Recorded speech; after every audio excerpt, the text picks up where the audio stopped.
should start already my talk without presentation. They are looking for the proper presentation now. You can hear me, okay? Yeah, it's okay. So I should present you. You cannot hear? You can hear. Okay, so I should present you a small, short summary of the project we started in Europe already 4 years ago.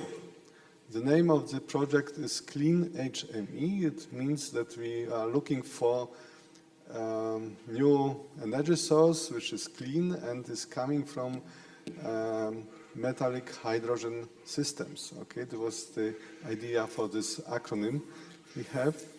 And another inspiration, it was the project in Japan. So it was main argument that we use for application of the money. And I hope that our project was also inspiration for the project in the United States. We hope at least we have tried to help our colleagues in the United States to get the money. And therefore, I think this collaboration over the oceans will be very important also in the next time. And yeah, I can continue still.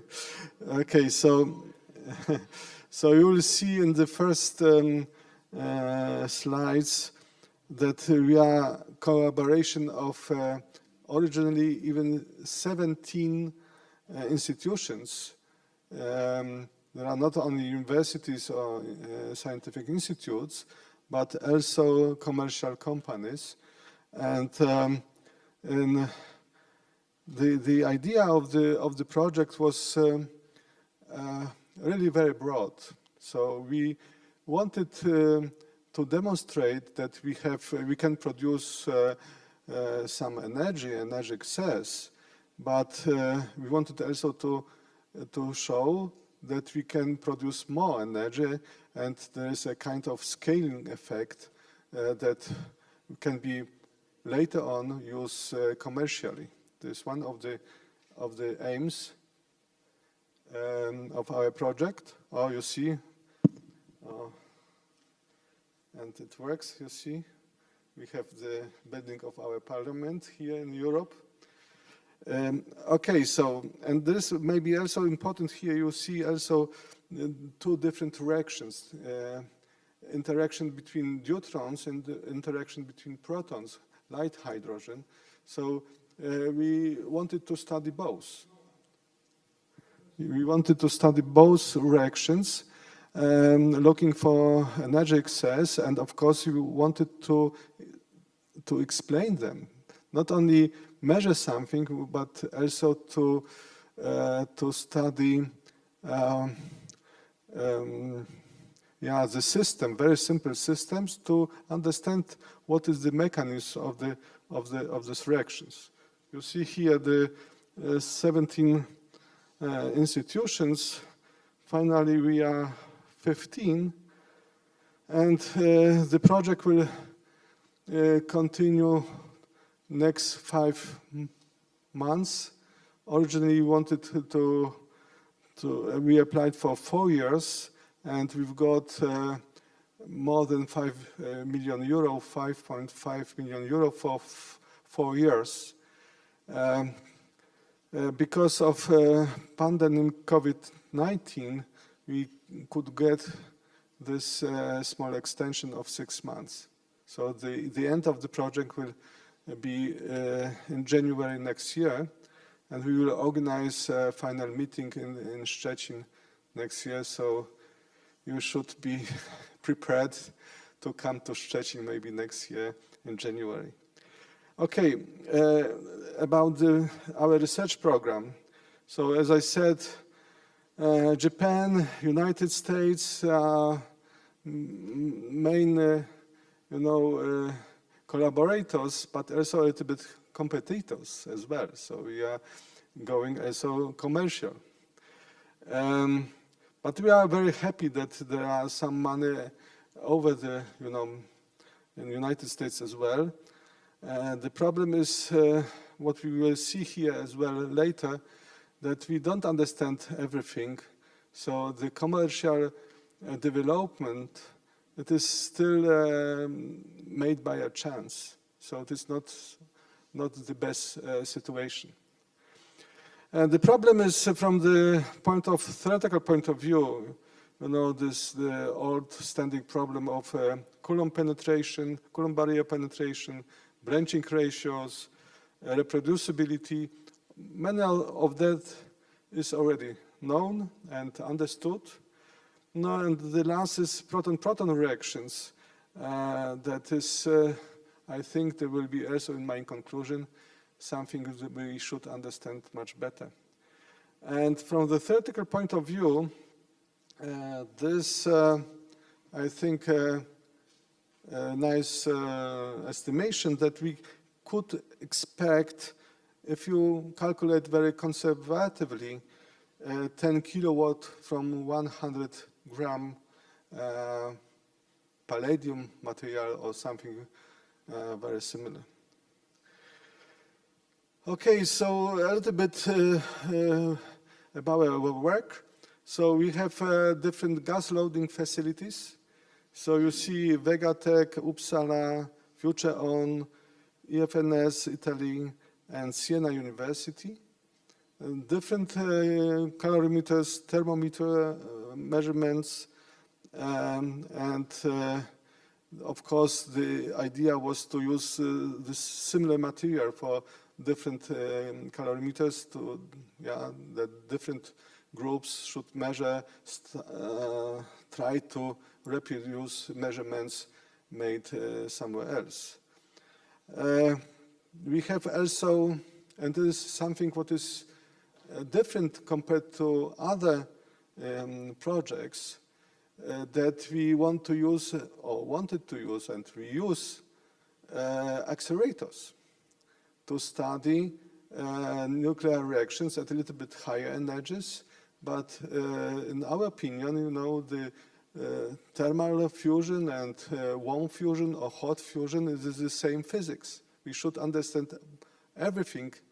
There's nothing very special. Of course, if you measure at very low energies, some low energy effects, material effects, will play an important role compared to accelerator experiments. But in accelerators, you have very clean system which can be used and studied very quickly and compared with the results obtained at thermal energies. So, and this gas loading experiments. So it was the main idea of the project. So we have accelerator at the University of Szczecin, Joseph Stefan Institute in Slovenia. They use large facility, this tandem accelerator, but they use not direct reaction, but inverse kinematic reactions to measure screening effect, electron screening effect. And then we have also pulse beam accelerator, small, very small accelerator in FutureOn in Italy, and laser beam experiments performed in Iceland. So this is about the idea and maybe now the main results. And I am sure that probably at the beginning of our project, nobody could think that the results we will have really are so nice and so important. And I hope we can stimulate next progress in this field. So first one, maybe one of the most important highlights, we could use new kind of materials, hydrotarsides, the special metrics that we can put some nanoparticles, metallic nanoparticles, and study heat excess in different systems. So you see there is some pictures and the X results. You see the production is relatively easy. This is presented here in a very nice, very short and comprehensive presentation given by Christophe Leroy. So we have originally green powder, then will be brown powder. Originally it is insulating, and finally will be conductive and magnetic. Something that is very nice for our studies and give finally some heat excess that we measure. This example of results of Jean-Paul published already for different systems, zirconium oxide. You see there is no heat excess anymore at higher temperatures, but in the case of nickel bismuth or nickel iron, you have heat excess, but the largest one is coming from nickel copper system. That is, you see here 21 watt per 100 gram, but it was achieved not at so high temperatures as nickel bismuth, at a bit lower, and therefore finally it's maybe not so much. So you see that this increase of the heat is not linear, it is stronger than linear. You can calculate activation energies in that systems, and there's something about one electron volt of this order. And here you see also a diagram, a small photograph of the new calorimeter that should be used for larger amount of the powders. We want to have more energy, and we will looking for scaling effects. It is working or not working. It is a very important indication for mechanisms we want to study. The point is also, the studies were performed using hydrogen, light hydrogen, not deuterium. And the next point, we have still 5 months, so we want to extend these measurements using deuterium as well. You have another system used by Francesco Celani in Frascati, and he obtained already much more energy using this very nice constantant wires that was presented already today. And the result, he measured already, could compare results obtained using hydrogen, light hydrogen, and deuterium. It's a little bit more power excess if you use deuterium. But there's still a problem we have, because from the experimental point of view, nuclear point of view, you should expect large differences. So it is still open question. And electron screening that should bridge all the experiments we do, accelerator experiments and gas loading experiments. We spoke already about it during our conference. Once again, we have a reduction of the Coulomb barrier between reacting nuclei because of surrounding electrons that can shield the Coulomb barrier and reduce the height a little bit by 100, 200, 300 electron volts. It is already much, and it should be explained how we can get. But from the theoretical point of view, there is no large problem. I think we understand already this one, this example of our accelerator in Szczecin at the university, this ultra-high vacuum accelerator with very high current. Vacuum is important because you should have clean samples. And what is also important, very, very good energy resolution, energy definition, because the cross sections are dropping very strongly down to very low energies. This usually is spectrum, energy spectrum you can observe using silicon detectors and measure charged particles, tritons, helium-3 and protons. and it we use already for different kind of effects to measure it. So one of them is to measure, the deuteron reaction, and we have used in our experiments zirconium targets because they are very stable and the density of hydrogen is stable as well, homogeneously distributed. And then we can use for measurements of the cross section and compare different systems. So you see here on the left measurement performed on zirconium, so deuterized zirconium, and on the right hand you have a gas target. In both cases we have observed for the first time that this screening curve that is enhancing cross-section towards lower energies, there's not only one effect, there's something else. This, I have said already about it during the conference, there's a kind of interference effect with the threshold resonance that we have observed for the first time.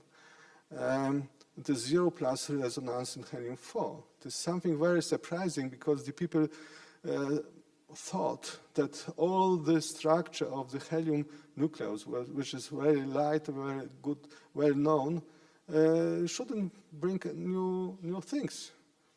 And we see something what is completely new. You see difference in the screening energy, 20 electronvolts for gas target and 110 electronvolts. In the case if the target is really very clean, spotted with the argon beam before the measurements. And there is some experimental results and theoretical predictions. So you see some high energies screening we have measured before, and the theory there is a factor 3-4 times lower than measured. There was question, why is this a large difference, the discrepancy between both? And the answer could be done. We have an answer on that. This is because of the crystal defects in targets and samples we have. We can increase the screening energy by a factor 2-3 if we will have some vacancies, maybe small impurities, oxygen impurities, and then we have much higher screening energy, and then we can calculate what is the cross-section for thermal fusion. We can do it now. We can predict the cross-section at thermal energies. This example of the measurement performed in Slovenia using inverse kinematics, and they observed very nice effect. They compared measurement using palladium target. One was cold rolled with some defects, another here called soft palladium without defects. And then you see this, there are different curves for the sample with the defects. The screening is much higher than without defects. This comparison or confirmation of our results as well. Okay, and what is, as I said, there is a new resonance at the threshold of DD reaction. It is placed at excitation energy in helium-4 at about 24 mega electronvolts. And there is explanation theoretical explanation of this resonance. I don't want to discuss it now. It was published and everybody can read it. But what is important, according to this measurements, we could do something. We could predict new effects, and we could calculate even the cross section at very low energies. It depends, of course, on the screening effect very strongly. You see, if you have screening energy 100 electronvolts or 400 electronvolts, the screening is the cross section is increasing by 20 orders of magnitude. Yeah, there is a really huge effect, and if you have this resonance, which is 0+ resonance, we should expect completely new channel reaction channel in deuteron-deuteron reactions. It is internal pre-production. We produce electron-positrons, and there's a continuous energy spectrum that should be measured. But it's of course not so easy if you have, everything between 0 and 22 mega electronvolts. Experimentally, it's really difficult to do it. It was done. So we have predicted 2 years ago, this channel should be very strong, even strong compared to the proton or neutron channel, and we measured it. You see here in the left-hand side upper diagram, proton line compared to the low energy bump that we measured. And this bump could be also simulated using Jean-4 simulations, Monte Carlo simulations. There are different cases with different thickness of detector and different thickness of absorbing foil in front of the detector. And the branching ratio between electron emission and proton, you see, is increasing towards lower energies. So this, once again, confirmation that this resonance exists. And this resonance increases the cross-section in DD reactions by additional 6 orders of magnitude. But what is maybe more important, it changes the branching ratios. So instead of protons and neutrons, we should observe electron-positrons at room temperature. This second point, which is really very surprising, and you'll see now very new results, that is also very surprising. So we continued our measurements down to even lower energies that we did before. And you see there is a measurement performed down to 1.2 or 2.5 kV in laboratory system. It corresponds to center mass system 0.6, so below 1 kV. We measure cross sections below 1 kV using our accelerator system. And to our surprising, you see a kind of plateau. You see here in the left diagram, red points at very low energies, which produce a kind of plateau. Instead, to go down to according to this blue curve, you have here presented as well. This blue curve, this screening curve, we should expect if there is something what we understood before. And now we see the plateau. And this question, what is the origin of the plateau?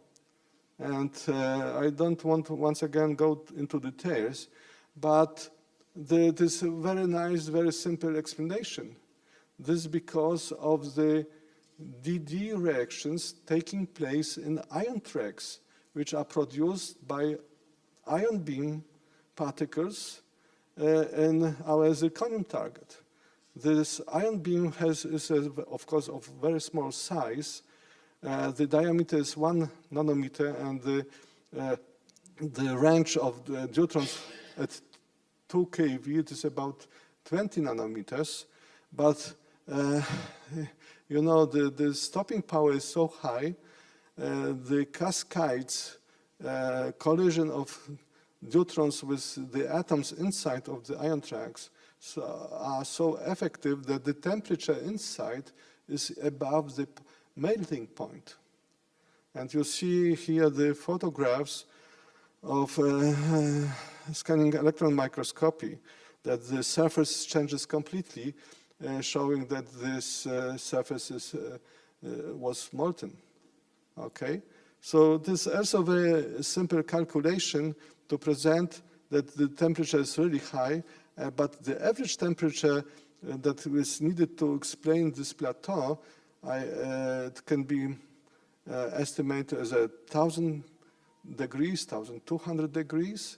The lifetime of the phonons within this ion track, that is 100 picosecond. And then we can explain everything. once we can explain, this plateau very nice using our screening energy, our resonance, and then we can obtain the count rate we observe in the laboratory.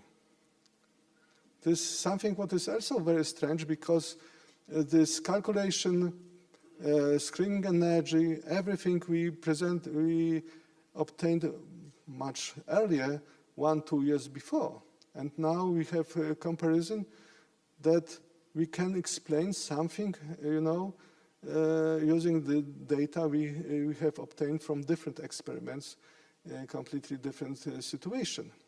And you can say this even much more important, because this demonstrates that cold fusion is working. We see 1000 degrees in the ion tracks, but it's the same 1000 degrees that can be used for powders. Yeah? In the powders, you have not only one separated ion tracks, you heat the powders in whole, entirely. And nevertheless, we can measure this effect here in the laboratory, measuring energy spectra. So it is something what is needed to convince some people, in nuclear physics especially, that this effect is existing, and it is nothing new, because the physics that we have here is standard nuclear physics. Of course, some meta effects are included as well. And there's another example. We use also titanium pallet, or titanium, because palladium component is very low, below 1%. And then screening energy is here very small, 25 electronvolts, because there is oxide at the surface. And if you have insulators, you cannot expect large screening energies. But nevertheless, we measure once again, you see this plateau at very low energies. And what is more, you have here a dashed line in this left diagram. It is only screening plus resonance. So we see very nice, because the screening is so low, we see resonance contribution very clearly. It's not so strong as this plateau, yeah, but it is really very easy to see. We measured once again at very low energies here in this case. And this diagram on the right-hand side, you see the contribution of both of the plateau and the resonance separately, giving in the total, the sum of the curves going very exactly during the points. And the curves are described using the same screening curves that we use for the description of the usual screening effect, okay? Okay, and the conclusion. This is probably also important for our discussion. We want to perform at the end of our today's meeting. So I think electron screening is something that was measured so many times in different systems, not for cold fusion, but for nuclear astrophysics mainly. Yeah, this development of 20, 30 years. So everybody that wants to develop new theory, he should also explain the accelerator experiments measured, the screening that was measured in different reactions, okay? So this is one point. So, of course, there is still a place for different other effects, correlations, or let's say, plasmon excitation, phonon excitation, everything is possible, but always screening effect present the largest contribution, because it changes the cross-section by 20, 30 orders of magnitude, compared to the first estimation made by Kunin already in 1993 in the article in Nature. He has calculated the direction and screening in molecule. But in molecule and gas, you have seen also experimental results to that, is only 20 electron volts. It's completely different situation. It was large mistake of him, and was not so nice consequence for cold fusion field in general. So the first one, and what we need if we want to increase the energy produced in experiments and thermal energies, we need some materials with high screening values. But high screening values, it doesn't mean we need heavy metals, because heavy metals have generally higher screening values. But what is much more important, the crystal defects, which are important, vacancies, and a little bit contribution coming from oxygen, very low composition coming from oxygen. Then, because oxygen helps to localize electrons in the lattice, and then the effective electron mass in such materials is much higher, and the screening energy is also higher. Okay, and the next point, an example for DD reaction, it is a very important thing that we have this resonance. Probably we tried to measure different systems, different experiments, and then we see that we observe electron emission, electron-positron emission. It's not only a theoretical prediction, there's experimental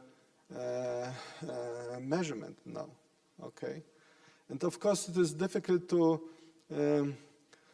repeat this kind of experience, because there are not so many accelerators that can do the same experiments. We see the contribution of this resonance for energies below 5 kV, and it's not so easy to have to do it, yeah, by different groups.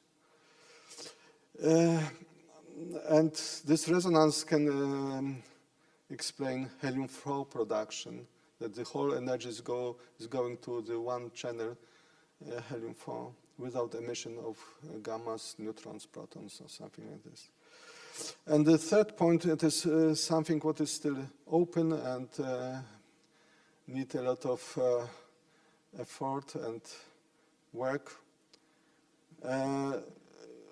We think that the DD reaction we can understand more or less, but the problem is proton-proton reaction. That is first reaction in proton-proton chain in our sun as well. So the cross-section for this reaction is so low that nobody could measure this reaction in laboratory. Okay, there are some theoretical estimation which are really precise, more or less, and they say that the cross-section for this reaction is 28 orders of magnitude lower than the DD reaction. Okay, so you should have a model explanation why proton-proton reactions can produce energy as well. So it was our idea of this project that we will work also on that, but there is still not so much time. We will try to do something in this direction, but maybe there is a subject for the next years. Yeah, I think that is all I wanted to present you today. Thank you.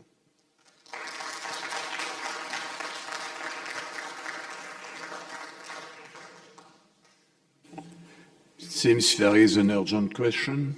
Only one? Okay. Dimitar? Just a short correction to your presentation. In the section of your presentation where we considered energy release, excess of energy, you should consider one more graph from the document which was report of the first, in the end of the first year of the project. In the end of the first year, 2021 report, which actually done. And energy excess was observed.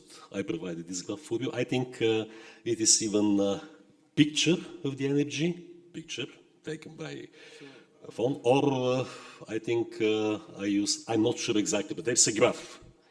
So it will benefit the project. Simply at that actually graph it is shown that there's energy excess. The temperature rises not like in the temperatures which I presented here, but still it is some kind about 15 degrees Celsius. So it is my recommendation to you. It will benefit the project. In any case, this actually graph exists in the files. The measurement performed, in gas loading experiments and these calorimeters are very precise. The calorimeter constructed by Jean-Paul is the best one. The precision, accuracy of the measurement is really very good, below 1 milliwatt, or even 0.5 milliwatt, something like this. And it was calibrated also very precisely. So we know from the power input what is the temperature. It is shown exactly there, very clear. Before actually to be treated by deuterium, it has certain value. I think it was about 300 degrees Celsius. And after that we have a slight increase up to 15 degrees above, and after it shows it goes down. It's very clear. No, not going down. There's not going down. There's still increasing because this thermodynamical effect. You can. So this is simple formula. The diffusion is increasing with the temperature, and you have activation energy that describes this effect. Yes, but in circumstances of the experiments, actually, this experiment is some kind of absorption, desorption, absorption, desorption. It means exothermal, endothermal, exothermal, endothermal. So this actually energy excess, based on this logic, doesn't work. No. Yes. There are some details. We could discuss it later. But it was another presentation during the conference, presented by Jean-Paul. No, the presentation in my conference today and the previous time, the 2 years ago, was completely different. I didn't present at that time, I didn't get at that time the results which I got later, when I was out of the project. Okay, so simply consider, because you see, to benefit the project. You should have one information that is most important, okay? That we measure really very nice heat excess. And it depends on the material we have in calorimeters. Strongly, it is depending strongly.